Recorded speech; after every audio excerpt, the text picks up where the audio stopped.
Welcome to your Read Aloud for Thursday, March 26th. This is October, part 1. You have 5 questions, you have 5 questions for today. Don't forget to get your answer sheet out. So, October part 1, how did the September days pass? What didn't he clean? What did Doug Switek's brothers do before he was set to return? What were stretched out on the long tables?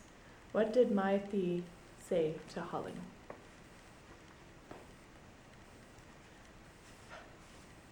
So, October part 1. The Wednesdays of September passed in a cloudy haze of chalk dust. So that's number 1. At 1:45, the bus arrived from Temple Beth El to Spring, half my class. At 1:55, the bus arrived from St. Adalbert's to Spring, the other half.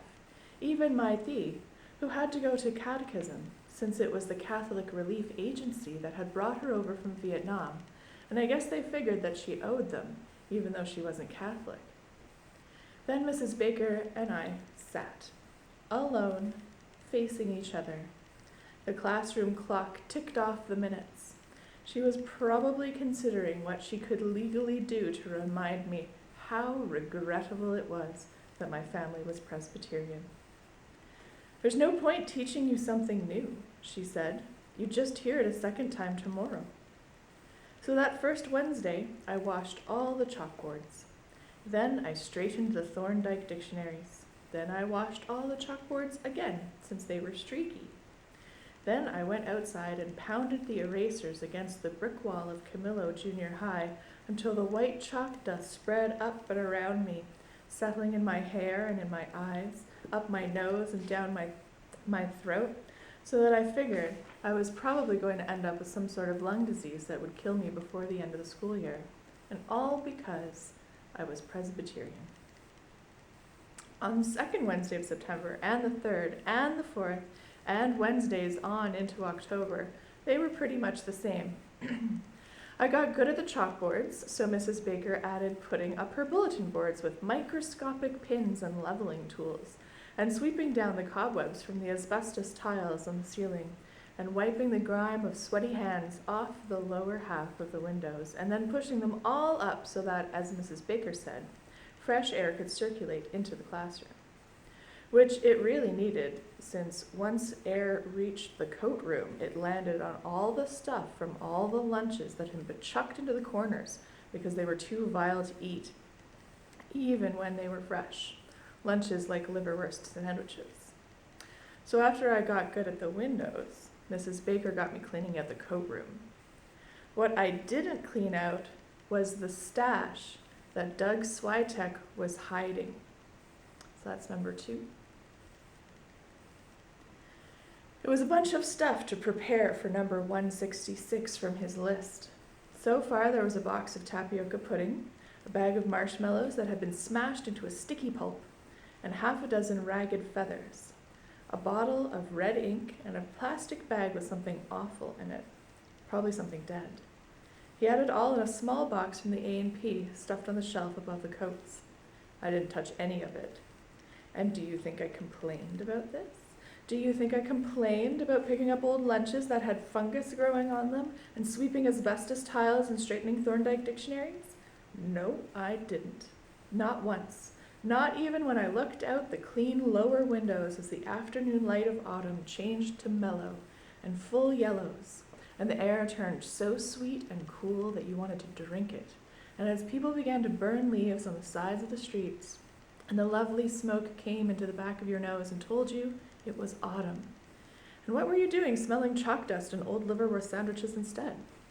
But why didn't I complain? Because after the first week in October, the Baker Sporting Emporium store had narrowed its architect choices down to 2, Hood and Associates and Kowalski and Associates. And so every single night after supper, but before Walter Cronkite began reporting, my father said to me, "So, Holling, everything all right with Mrs. Baker?" And I answered, "Just swell." So he looked at me keep it that way. So I didn't complain. Still, you would have thought that since all of this was happening because I was a Presbyterian, God would have seen to it that the Yankees would have played in the World Series to pay me back for my persecution. But were they? No. The world isn't fair that way. The Boston Red Sox were playing instead. And let me tell you, everyone knows that the Boston Red Sox are never going to win another World Series. Never. Not even if they had 3 Carl Yastrzemskis, which they don't. Doug Switek's brother was still not back in school, and Doug Switek told us why. The 10 days of observation had been pure delight for him, but when no one had found any behavior beyond his usual weirdness, he realized he would have to be going back to school pretty soon. So, the evening before he was to return, when he came to his classroom with Mrs. Switek to meet with his teacher, Doug Switek's brother walked up to the chalkboard and pounded the erasers against his head. And so that is number 3. Since Mr. Ludema didn't have someone like me around to pound them against the brick walls every Wednesday afternoon, Doug Switek's brother's hair turned white about after 4 poundings. Then he took 2 long pieces of chalk, stuck them into his mouth like fangs, and went howling and roaring and slobbering out into the hallway. The school was mostly deserted, so it really was just dumb luck that Mrs. Sidman, who had decided to leave her new post in the main administration office, had come into school that particular evening to clean out the last of her personal effects. I think her screams echoed up and down the halls of Camillo Junior High until dawn.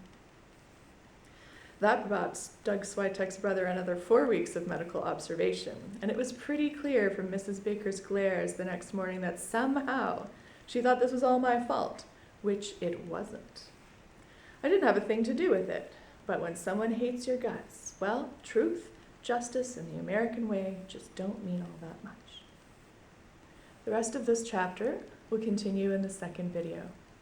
So that means the questions 4 and 5 you still have to do, so you're going to have to watch the second video for those ones.